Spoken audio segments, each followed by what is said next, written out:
మా సన్ని ఒక వార్త సెండ్ చేసింది ఇప్పుడే, బ్రేకింగ్. ఈ పరిస్థితి ఏంటంటే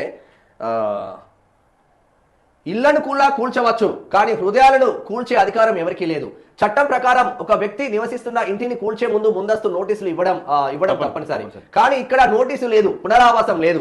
సమయం ఇవ్వకుండా నిద్రలోంచి లేపి మరి లంబాడి పేదల ఇల్లు కూల్చివేత. లంబాడి బిడ్డల, గిరిజన బిడ్డల ఇల్లు మొత్తం కూల్చేసిల్లు మైనాబాద్ లో. ఎలాంటి నోటీసులు ఇవ్వకుండా చెప్పకుండా ఆ బిడ్డలు అక్కడ ఉంటే మొత్తం రాత్రి ఇల్లు కూల్చేసి రోడ్ల మీద పడేసిల్లా. రోడ్ల మీద. ఈ వార్త చదివిన తర్వాత చూపిస్తాను ఎడికి వచ్చింది. పాపం కనీసం పసి పిల్లల్ని కూడా చూడకుండా స్థానిక పోలీసు బందోబస్తు మధ్య కూల్చివేతలు చేపట్టిన హెచ్ఎండిఏ స్థానిక మున్సిపల్ కమిషనర్. నిన్న మొయినాబాద్ లో కుప్ప కూలినవి ఇల్లు కాదు, మానవత్వం. ఇక్కడ మొయినాబాద్ అంటే చేవేళ్ల కాన్స్టిట్యున్సీ వస్తుంది. రంగారెడ్డి జిల్లా మొయినాబాద్ మున్సిపాలిటీలోని పెద్ద మంగళారం రెవెన్యూలో గల పింక్ ఎస్టేట్ లో కూల్చివేతలు జరిగాయి. చేతులు జోడించి వేడుకున్నా, పిల్లలను చూపిస్తూ ప్రాధేయపడ్డా, ఉదయం లేపి మరి కనీసం ఒక క్షణం కనికరం చూపకుండా లంబాడి కుటుంబాల ఇండ్లను హెచ్ఎండిఏ మున్సిపల్ అధికారులు పోలీసు బందోబస్తు మధ్య నేలమట్టం చేశాయి. ఇది ప్రభుత్వ భూమి కబ్జా అంటూ చేసిన చర్య కాదు, పట్టా భూమి ఆక్రమించి అక్రమ నిర్మాణం చేశారనే ఫిర్యాదుతో కూల్చివేత జరిగిందని అధికారుల వాదన. కానీ బాధితుల వాదన మరోలా ఉంది.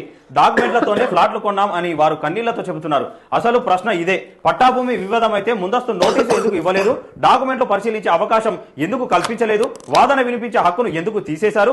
భారత రాజ్యాంగం ప్రతి పౌరుడికి జీవించే హక్కును హామీ ఇచ్చింది. ఆ హక్కులో ఇంటి భద్రత కూడా భాగమే. నోటీసు లేకుండా, విచారణ లేకుండా కుటుంబాలు నివసిస్తున్న ఇళ్లను కూల్చడం సమాజ న్యాయానికి విరుద్ధం. ఇండ్ల శిథిలాల మధ్య అమ్మలు కన్నీళ్లతో నిలబడి ఉన్నారు. పసిపిల్లలు తమ పుస్తకాల్ని, బొమ్మల్ని వెతుక్కుంటున్నారు. ఈ దృశ్యాలు ఏకంగా మన సమాజాన్ని ప్రశ్నిస్తున్నాయి. అక్రమ నిర్మాణంపై చర్యలు అవసరమే, కానీ ఆ చర్యల్లో చట్టం ఉండాలి, మానవత్వం ఉండాలి, కరుణ ఉండాలి. ఇండ్లు కూల్చవచ్చు, కానీ హృదయాలను కూల్చే అధికారం ఎవరికి లేదు. ఇప్పటికైనా ప్రభుత్వం ఈ ఘటనపై సమగ్ర విచారణ జరిపి డాక్యుమెంట్లను పరిశీలించి బాధిత కుటుంబాలకు తక్షణమే సహాయం, పునరావాసం కల్పించాల్సిన అవసరం ఉంది. లేకపోతే ఇది ఒక కూల్చివేతగా కాదు, మానవత్వం ఓడిపోయిన రోజుగా చరిత్రలో మిగిలిపోతుంది అంటూ స్థానికులు సైతం గరమవుతున్నారట. ఇగో ఇది ఒకసారి మొత్తం బెడ్లు తీసుకొచ్చి బయట పడేసిందా పాప. పిల్లలు కూడా అట్లా పడుకున్నారు. ఇంకా సంటి పిల్ల ఇలా చూడు, ఇలా దారుణమైన లోన్ తీసుకొని కట్టుకున్నారండి. ఆ లోన్ ఇచ్చినోడు ఎవడు?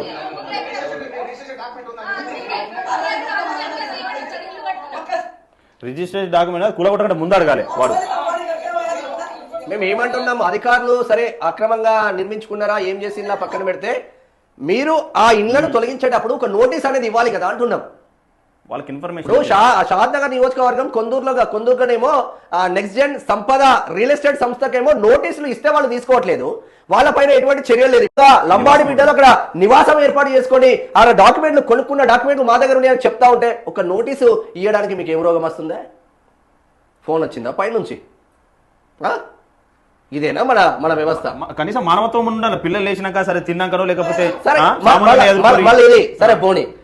రంగారెడ్డి జిల్లా షేర్లింగంపల్లి నియోజకవర్గంలో కంప్లీట్ గా అసైన్ భూమిని కొల్లగొట్టి రియల్ సంస్థలు వెలుస్తా ఉంటే ఆడ ఏడవైండ్రు అధికారులు, ఆడ ఏడవన్నారు అధికారులు. గుడ్డి గుర్రాలకు పళ్ళు తవ్వుతున్నారా? రాత్రి పెట్టలు మారినాయా? ఏం జరిగినాయి మరి అక్కడ? అంటే బడా రియల్ ఎస్టేట్ కంపెనీ ఆక్రమించుకుంటే మన దగ్గరికి పోరు. పేద బిడ్డలు పొరపాటున ఆక్రమించుకోవడమో లేదంటే బతుకు తెగిపోతామో ఇల్లు కట్టుకుంటే ఆ ఇళ్లను నేలమట్టం చేస్తారు. ఇదేనారా నాయన ప్రజా పాలనలో? ప్రజలు రోడ్ల మీద, మన ఆఫీసర్లు బంగ్లాలల్లా, మన ఎమ్మెల్యేలు మంత్రులేమో ఇసుక దందాలల్లా. ఇదేనా ప్రజాపాలన?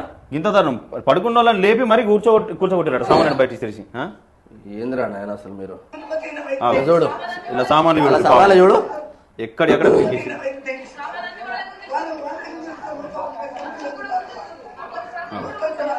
బిల్డింగ్స్ కట్టుకున్నారా? మంచి బిల్డింగ్స్ ఎంత లోన్లు తీసుకున్నారు? వాళ్ళ బాధ వర్ణనాతీతం, చెప్పనీకి కూడా లేదు. ఎన్ని లోన్లు తీసుకొని కట్టుకున్నారు పాపం వాళ్ళు. మొత్తం బిల్డింగ్స్ ల్యాబ్ చేసిన లోన్లు. ఇప్పుడు నిజంగానే వాళ్ళ భూమి కాదంటే బ్యాంక్ వాళ్ళు క్లారిఫికేషన్ చేసుకునే లోన్లు ఇస్తారు కదా.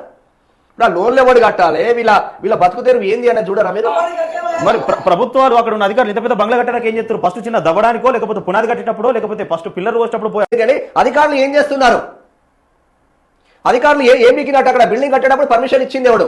బోర్ పర్మిషన్ ఇచ్చింది ఎవడు? నల్లా పర్మిషన్ ఇచ్చింది ఎవడు? కరెంట్ బిల్ పర్మిషన్ ఇచ్చింది ఎవడు? కరెంట్ మీటర్ పర్మిషన్ ఇచ్చింది ఎవడు? ఆ బ్యాంక్ లోన్కి వెళ్తే బ్యాంక్ లోన్ పర్మిషన్ ఇచ్చి లోన్ ఇచ్చింది ఎవడు? ఈ నెల ఇలాంటికైతే గరపట్టి కడతారు కదా ఇల్లు ఉన్నందుకు. మన గరపట్టి ఎడికెళ్ళి కడుతున్నా భూమి ఎక్కడదని అడగాలి కదా ఫస్టే. మంచిగా తీసుకుంటారు. ఇంకా గర్పట్టిలో లైబ్రరీ ఫీజు కూడా తీసుకుంటారు కానీ లైబ్రరీ ఉంటాడు ఆడ. నల్ల ఫీజులు అన్ని ఫీజులు తీసుకున్నారు. ఈ బిడ్డలు రోడ్ల మీదకి వచ్చి చిన్న చిన్న చంటి పిల్లలు వాళ్ళకి ఇంకా తెలియదు కూడా తెలియదు. వాళ్ళు ఇంటనే అనుకున్నారు అనుకుంటున్నారేమో నాకు తెలిసి. చలికాలం ఇంత మంచి మంచి బిల్డింగ్లు గురించి పడేసిండు.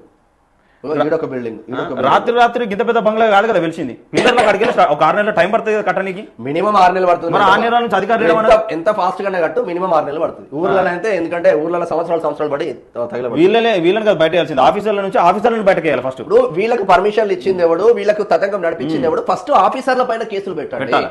వాళ్ళకి నోటీసులు ఇచ్చి కూల్చడం కన్నా ముందు మీరు అక్రమంగా వీళ్ళకి పర్మిషన్లు ఇచ్చిళ్ళు, మీరు తెలియకుండా ఇచ్చిళ్ళు, మీరు డబ్బులు తీసుకొని ఇచ్చిళ్ళు, మీకు చేతులు దడిపితే మీరు పర్మిషన్లు ఇచ్చిళ్ళని వాళ్ళ పైన కేసులు పెట్టి ఆ అధికారి పేరు ఉంటుంది కదా, ఆర్డీఓ ఉంటే ఆర్డీఓ, ఎంఆర్ఓ ఉంటే ఎంఆర్ఓ, ఆడ లోకల్ విఆర్ఓ ఉంటే విఆర్ఓ, వాళ్ళ పైన చర్యలు తీసుకొని ఫస్ట్ వాళ్ళని జైల్లో వేయండి, తర్వాత వీళ్ళని కూల్చండి.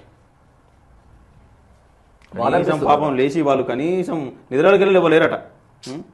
ఘోరం.